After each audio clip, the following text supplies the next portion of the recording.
नमस्कार दोस्तों, मैं संजीव शर्मा डिजायर न्यूज से। आज हम बात करेंगे साउथ दिल्ली लोकसभा सीट की। साउथ दिल्ली लोकसभा सीट जो है वो हमेशा से एक तरीके से बीजेपी का गढ़ रहा है। अगर मैं बात करूं, 4 दफा से अधिक जो है वी.के. मल्होत्रा जी यहाँ से रहे, 2 दफा सुषमा स्वराज जीत के आई और अब 2 दफा 2014 में भी और 2019 में भी रमेश बिधूड़ी यहाँ से रहे लोकसभा के सांसद। लेकिन अब की दफा उनका टिकट बीजेपी ने काट दिया है। उनका दर्द भी कहीं ना कहीं झलकता है। अगर देखा जाए तो उन्होंने कहा है जब नया मेहमान आता है तो नई चद्दर बिछाई जाती है। तो कहीं ना कहीं किसी न किसी वजह से उनका टिकट जो है भारतीय जनता पार्टी ने काट दिया है। साथ ही साथ अगर मैं बात करूं तो आम आदमी पार्टी ने सही राम पहलवान को उतारा है, जो कि हर तरीके से पहलवानी में भी अब उन्होंने अपना एक अच्छा रुतबा बनाया। तो अगर राजनीति की पहलवानी की मैं बात करूं तो उस अखाड़े में भी उन्होंने कहीं ना कहीं अपने दाव पेच से 2 दफा विक्रम बिधूड़ी को विधायक के चुनाव में हराया है और अब की दफा उनका सामना रामवीर सिंह बिधूड़ी से है। साउथ दिल्ली लोकसभा इसलिए भी ज्यादा इंपॉर्टेंट हो जाती है क्योंकि ये हमेशा से एक अपनी अलग ही छाप छोड़ती आई है, क्योंकि यहाँ बीजेपी का गढ़ रहा। और अब जब से परिसीमन हुआ है, इसके अंदर विंध्यवासन आता है, पालम, महरौली और बदरपुर, काफी लंबी 10 सीटें हैं। कालकाजी है उसके अंदर, तुगलकाबाद है, बदरपुर है, देवली है। इस तरीके से 10 जो हमारी असेंबली है वो मिलकर एक तरीके से एक लोकसभा बनती है।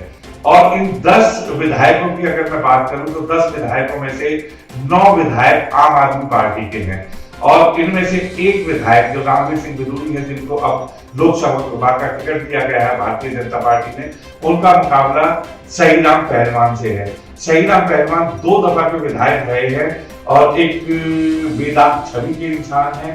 अब की दफा कांग्रेस से आप पार्टी का दोनों का साझा कैंडिडेट उतारा गया है।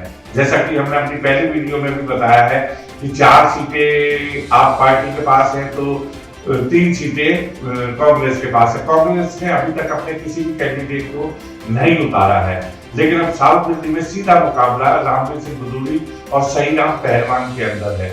अगर देखा जाए तो कहीं ना कहीं सही राम पहलवान का पलड़ा भारी नजर आ रहा है, क्योंकि जब से रमेश बिधूड़ी का टिकट कटा है तब से एक अलग ही रोष है। वैसे तो दिल्ली के अंदर अगर देखा जाए तो बीजेपी ने 5 कैंडिडेटों को उतारा है और 5 कैंडिडेट में से सिर्फ एक मनोज तिवारी अपनी सीट बचा पाए, अदरवाइज कोई भी अपनी सीट नहीं बचा पाया। आम आदमी पार्टी ने अपने जिन लोगों को उतारा है चारों तरफ, उसमें एक सही राम पहलवान को साउथ दिल्ली से उतारा है उन्होंने, और साथ साथ 3 कैंडिडेट और भी उतारे। नई दिल्ली से सोमनाथ भारतीय को उतारा है। तो एक तरीके से ये चुनाव बड़ा रोचक होने जा रहा है। और जिस तरीके से सही राम पहलवान 1993 के अंदर उन्होंने अपनी राजनीतिक जीवन शुरू के कुछ पलों की अगर मैं उनकी बात करूं, कुछ वर्षों के अंदर वो ईस्ट कॉन्स्टिट्यूएंसी से जब वो चुनाव लड़े, वो मेयर भी रहे, डिप्टी मेयर भी रहे। उन्होंने सबसे पहले पार्षद का चुनाव लड़ा। उस टाइम वो बीएसपी के अंदर थे, कांग्रेस को छोड़कर आए थे क्योंकि कांग्रेस ने उनको टिकट नहीं दिया था, वो इंडिपेंडेंट की जीत गए थे। तो एक ऐसे कैंडिडेट जो अपने दम के ऊपर राजनीति करते हैं।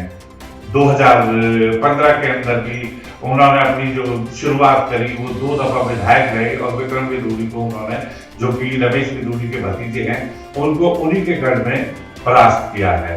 अब आने वाले समय में हमें देखना है कि किस तरीके से दोनों भारतीय जनता पार्टी और आम आदमी पार्टी की जो टक्कर है आमने सामने की, उसमें सही राम पहलवान किस तरीके से राजनीति के इस अखाड़े के अंदर कैसे मात दे पाते हैं, क्योंकि मुद्दे बहुत हैं। अगर मैं सही राम की बात करूं तो उन्होंने एक बात कही है कि उनके विचारों की लड़ाई है। कभी भी उनका रमेश बिधूड़ी से कोई पारिवारिक या कोई भी झगड़ा उनका नहीं रहा, लेकिन उनके विचारों की लड़ाई रही है।